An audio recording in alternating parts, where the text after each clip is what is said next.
All right, let's talk about something huge, something that has completely remade our world in just a couple of decades. In this explainer, we're going to get into how social media didn't just give us a new way to talk. It basically took the entire rulebook for human communication, tore it into a million pieces, and then wrote a completely new one from scratch.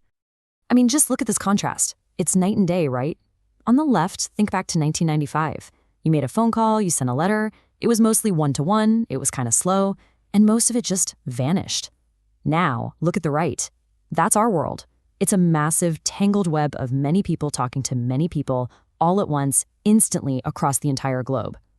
And the craziest part? The new default is that everything leaves a permanent record.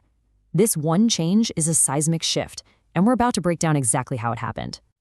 And that's really the heart of it, isn't it? We have to understand, this wasn't like just getting a new telephone or a better TV. This was a complete redesign of the very foundation of how we interact, a whole new architecture for society itself.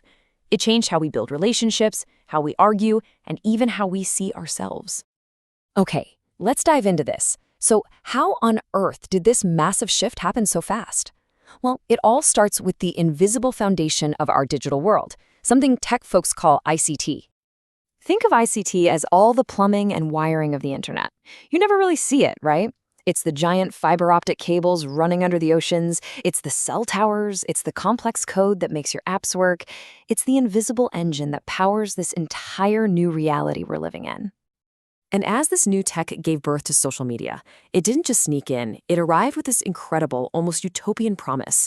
The idea was that we could finally connect everyone on the planet and give every single person a voice. It really truly felt like we were at the dawn of a brighter, more democratic future.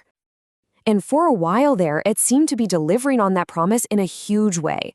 Suddenly, you didn't need a printing press to be a publisher. You could find your people, your tribe, even if they lived halfway across the world.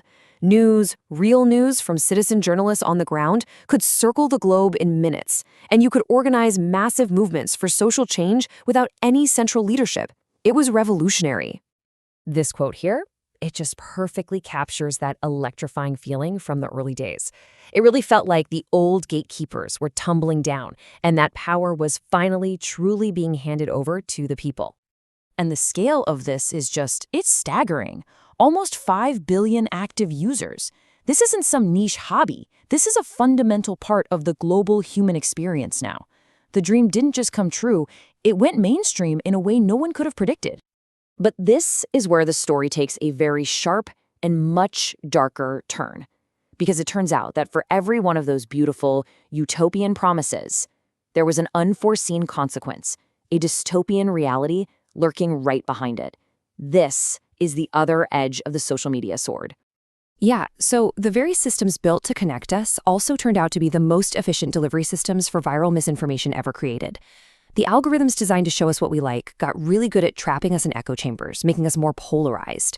The platforms that gave us a stage to express ourselves also created this crushing pressure to perform a perfect life, which has had serious mental health impacts. And all the while, our data, our lives, were quietly being packaged up and sold. Now, this chart shows you exactly why this is such a hard problem to solve. These platforms are basically giant engines built to maximize one thing, your attention. And what grabs attention best? Outrage, shock, emotion. So as you can see, a sensational piece of misinformation will almost always travel faster and farther than a careful, verified news story. The engine itself is biased toward the lie. And this quote right here, it gets at the deeper damage. You know, sometimes the point of all the misinformation isn't even to make you believe the lie. It's just to exhaust you, to flood the world with so much noise and conflict and nonsense that you just throw your hands up and stop believing that truth is even possible to find. So what does this all mean for us? Where do we go from here? Well, we're living in this new social reality. The genie is way out of the bottle, and there's no putting it back in. So the challenge for all of us, every single day, is figuring out how to navigate these incredibly complicated trade-offs. Look, this new world demands that we all become smarter, more conscious participants. It means we have to start asking questions. Who's really behind this post? Is this information designed to make me angry or scared on purpose? It means we have to actively seek out different points of view to break out of our own bubbles. And maybe most importantly, it means we have to shift from just passively, mindlessly scrolling to actually engaging with real intention. So if there's one thing to take away from all this, it's this. The old world, with a few powerful broadcasters and a ton of passive viewers, is gone. It's over. We are all broadcasters now. Every like, every share, every comment you make is an act of publishing. And that new power, well, it comes with a profound new responsibility. Which brings us to the ultimate million-dollar question. There's no doubt that we are more connected to more people than at any other point in human history. But are we actually communicating any better? Are we understanding each other more? That's the real challenge that we all have to figure out together. Thanks for joining this explainer.